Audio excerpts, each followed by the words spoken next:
All right, so one of the things I'm really excited about these days, certainly with what we can do now and what we're going to be able to do in the future, is mobile editing. And by that, I mean editing the pictures that we're taking whilst we're out and about on location on our phones or maybe even on our iPads. And I want to show you in this video a little bit of a workflow in Lightroom Mobile on my iPad of a photograph that I took of a car. And I took that picture using my iPhone. So I'm going to show you how I would retouch that picture. I can't do every single step at the moment because at the time of recording this video, there's a couple of things that I can't do in Lightroom Mobile. But the great thing is what I do on here will then sync across over onto the desktop version or classic, Lightroom Classic if I use that, so that I can then finish that off. But this is, I want you to imagine now that I'm out in a cafe, somewhere like that, and I'm working on this picture. So let's dive into it. The first thing I'll do though, whenever I'm out and about and I do use my iPad for a little bit of editing, is I'll go to settings, go to display and brightness over here on the left-hand side, and I turn on this reference mode. Now, if I just come out of here, first of all, this is what you'd see when you go to display and brightness. Right down the bottom, you've got advanced, then you see the reference mode. So I'm going to turn that on. Now, you'll probably see there that the screen dimmed down a little bit. That's because I've actually calibrated the screen on my iPad. It's all kind of been done using a Calibrite device so that now when I work on it, I get to see what the real brightness levels are of the particular picture. If you don't know how to calibrate your iPad Pro screens, check out the video that I've put details of in the description. But now that's done, let's go over into Lightroom. Here's the album here that I've got all these different pictures in of this car, and I'm going to go to this one. This is the one that I'm going to edit. So let's just go quickly through some steps. I'll come to the crop tool first of all, because straight away I can see that this is slightly crooked. I need to straighten it up. So I'm just going to double click on the actual ruler over on the left hand side, and that's going to straighten it. You can see now it says 0.23 degrees. So that's kind of shifted it over. That's good.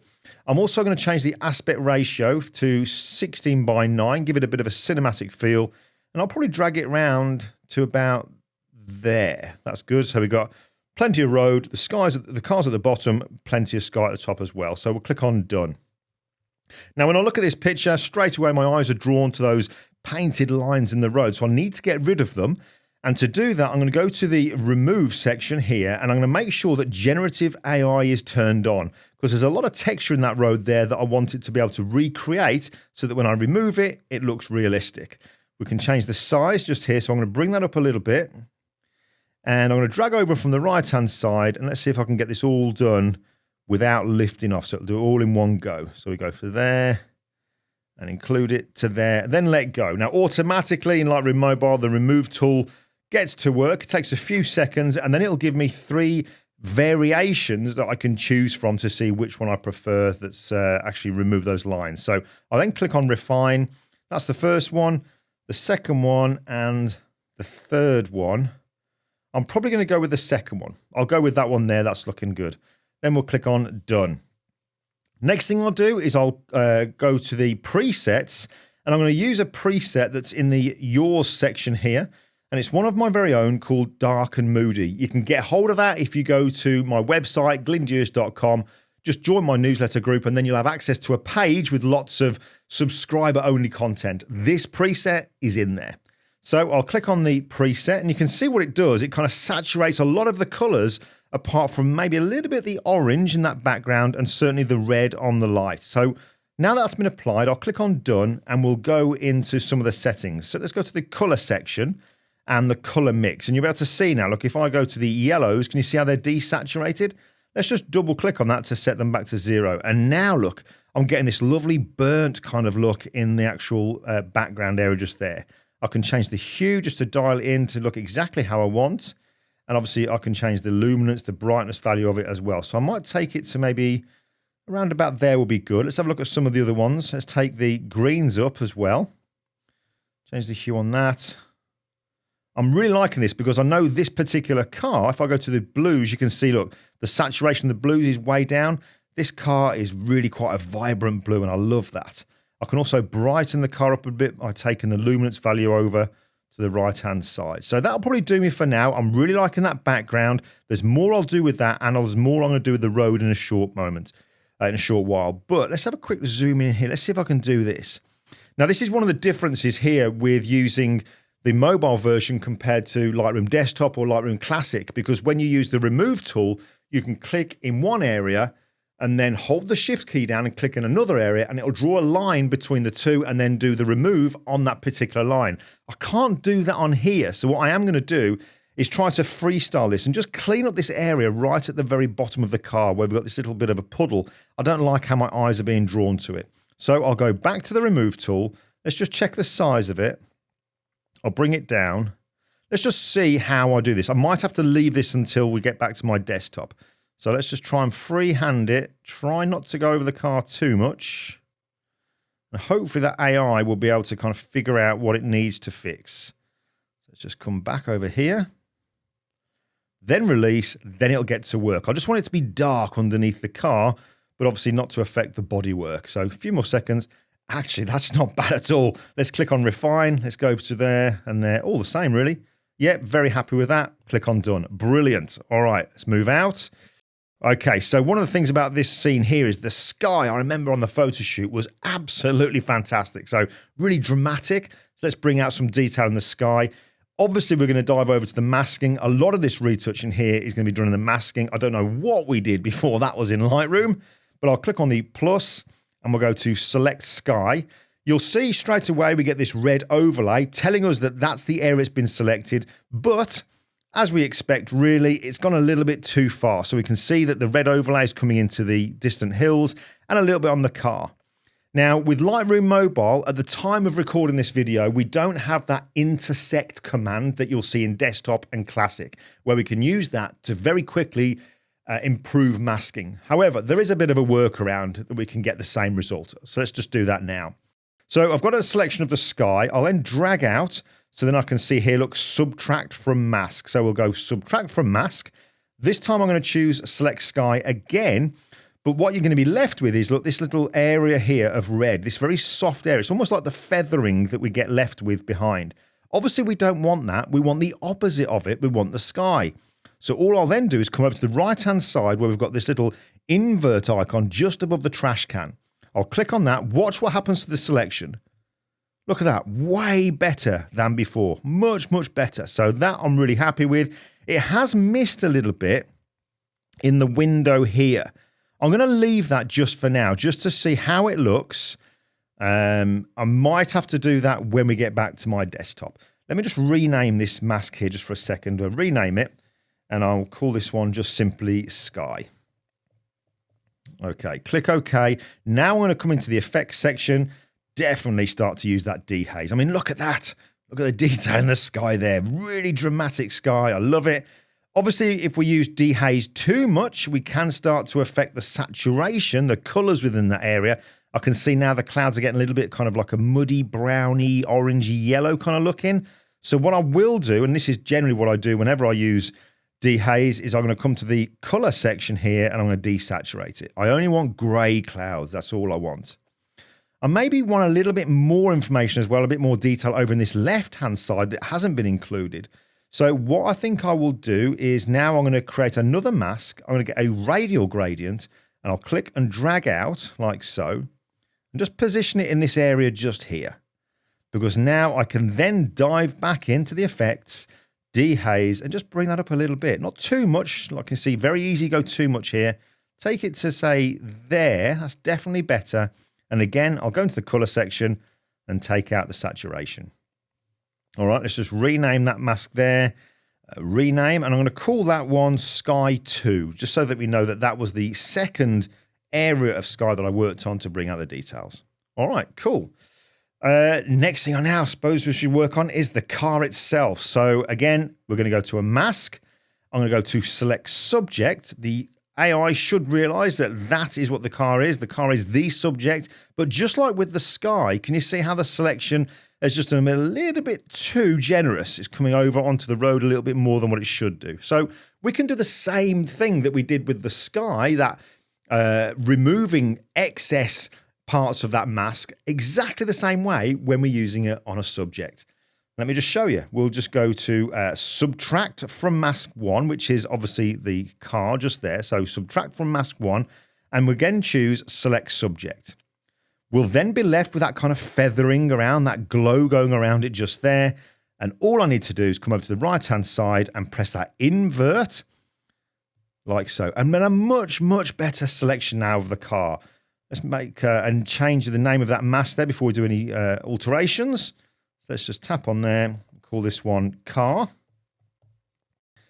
And then we'll go to the effects. Cars will definitely love some clarity, so let's boost that clarity up just there. Like in that. Maybe a bit dehazed, maybe, I don't know.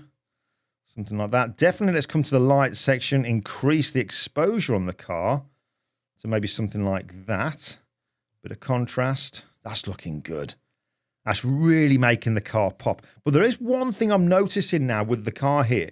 With the back end of the car here and the front end, slightly different kind of brightness levels, maybe different saturation levels. So I need to maybe bring up the brightness over on the front of the car. So let's have a look. What I'll do is I'll go to, let's just zoom out a little bit actually. And I'm going to create a new mask. I'm going to go for a linear gradient. And I'm just going to drag over like this.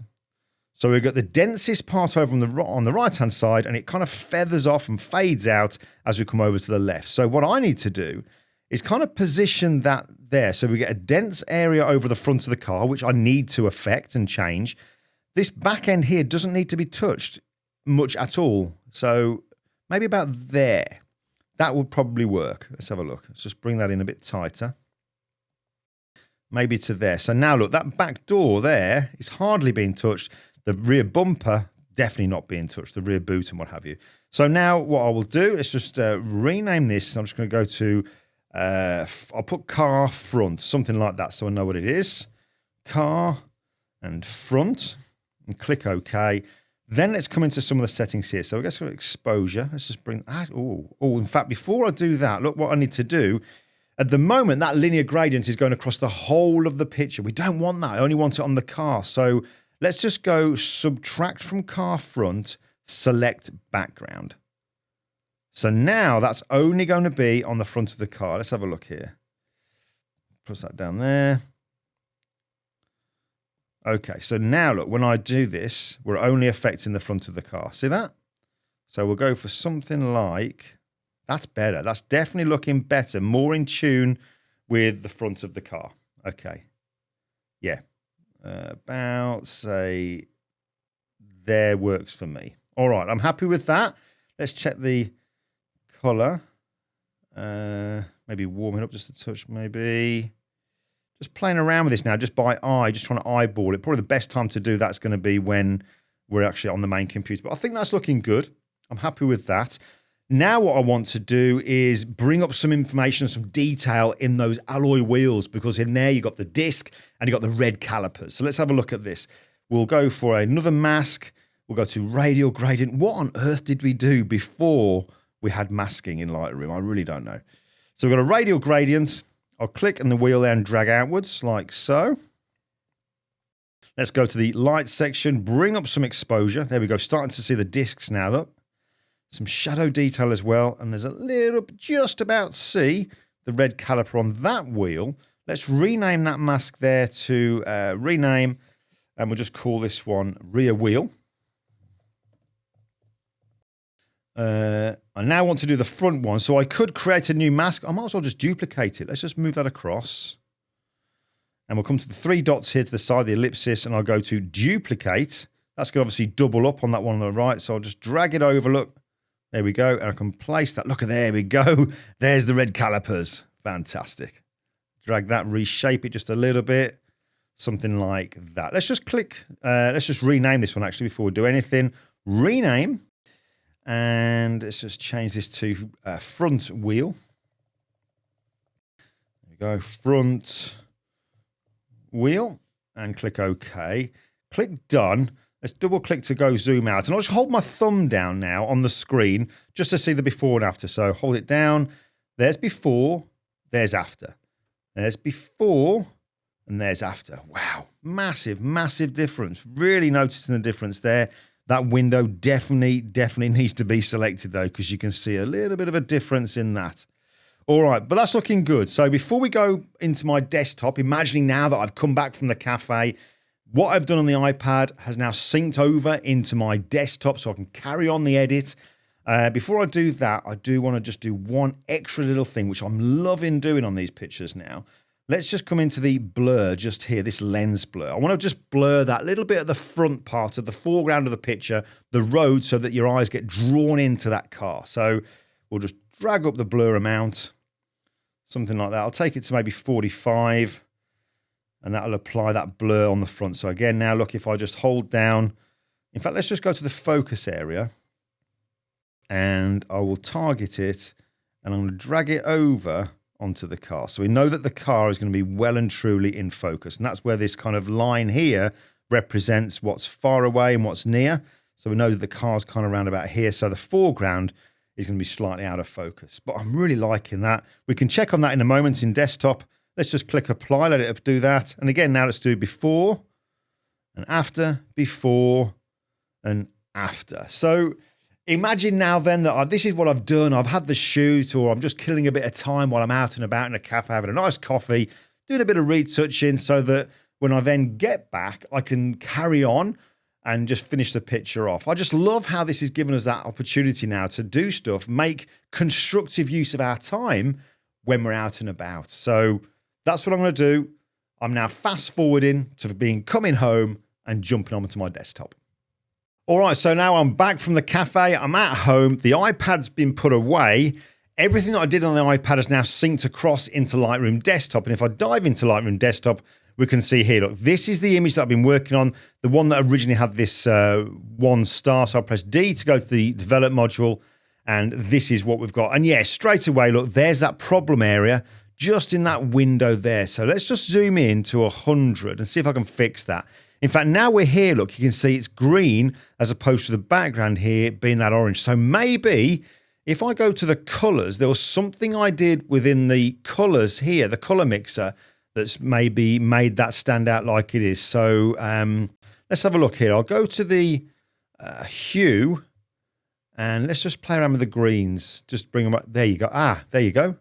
Bring it over. See now, look, it's going into that orange kind of look. So now we are starting to get it looking a little bit more like it does in the background. That's way better. So that's before and that's after.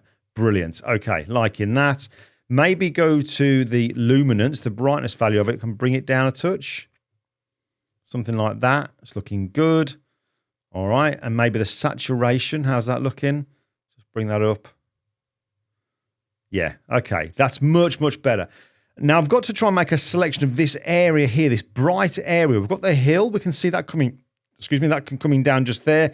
We've got this little bright area here. Now, that's going to be quite a tricky area to do because you've got to kind of brush in there, trying not to go over this black part here of the window. And it's going to be very, very tricky to do. So what I'm going to do here, give this a try just to see if it works, is I'm going to go to the masking.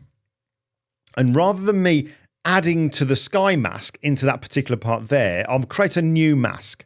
So let's just click on the plus icon here, and I'm going to go for objects. Right, let's just see now then. So I can increase and decrease the size of this now using the left and right square bracket keys. And I'm going to kind of say that this area here is an object. It's like a shape. So let's just see if it'll give me a selection of it. If I brush around this area, just there, then release. Let's just see what it does. It's detecting any objects. That is obviously a shape, an object in there. Let's see what it gives us. So let's turn on the overlay. Oh, there you go. Look, it has worked. That actually looks really good. I could do maybe taking a little bit off that hill, but let's have a bit of a play. I don't need to do too much in here. We'll come down to the dehaze just to give it a little bit of punch so it kind of blends in with what we did with the sky. Doesn't need to be much, maybe there. And I suppose I could now come in, go to subtract, go to brush. And what's the settings we've got here on the brush? Let's just come in and I'm just going to brush away just that tiny, tiny bit just at the top, just there. So coming across the top of that hill and bring it down. That's actually worked surprisingly well. So yeah, oh, there you go. So rather than treating that bright area there as something you're going to just try and select it with a brush, treat it as an object, and that seems to work really good. So let's just fit out on there now. Liking that. I can increase the dehaze just a bit more. There we go. Something like that. I have missed a bit, but you get what I'm doing. You get what I'm doing there. But let's kind of see, what else do I need to do here now? Maybe give it a bit of a vignette. But while we're here, let's have a very, very quick look at how that lens blur was done. So I can turn on now visualize depth to give us like a colored representation. There we go, look. So these warm tones here are what's going to be out of focus, and you can see it kind of leads into the car, so the car is in focus. Very good. Okay, happy with that. Won't bother changing any of that. And I suppose I could maybe just give it a little bit of a tweak with a vignette. So let's have a look here. We'll just come down to the normal effects section, increase that vignette just a little bit more to maybe something like that. So let's have a quick actually, no, I'm going to brighten the middle of the car up as well. That looks a little bit dark for me. So what I'll do then is I'll go to create new mask. I'll go to select subject. So it's going to select the entire car. And then obviously now that I'm in the desktop version, what I can do, let's just turn that overlay so we can see it. There we go. And then I'll just go to the three dots to the side of it, intersect mask using, and I'll go for a radial gradient. And I'll come in and I'll click in the middle and drag out. So now this selection is only going to be this middle area here of the car itself. It's not going to spill out onto the road surface or the sky. So something like that will be fine. Now that I've got that in place, I can come in and just increase the exposure. So maybe something like that. All right. Okay, you get the idea. Happy with that? Let's come out of the masking. Let's now come back to fit in view. Let's do a before and after by pressing the \/ key. So that's before and that's after, before and after. Really blows me away what we can do now with the mobile version. But as it stands at the moment with things like this, I would quite happily retouch an image when I'm out and about, but I would always make sure to come back to check it on the main screen to see what needs to be done, what maybe needs to be tweaked a little bit from what I did on the iPad. But yeah, it certainly makes, for me, I'm finding it's making a very constructive use of downtime where I can start an edit and maybe finish it when I get back on the desktop. So I hope that's useful, give you an idea of things that you can do there, some little techniques on retouching that car.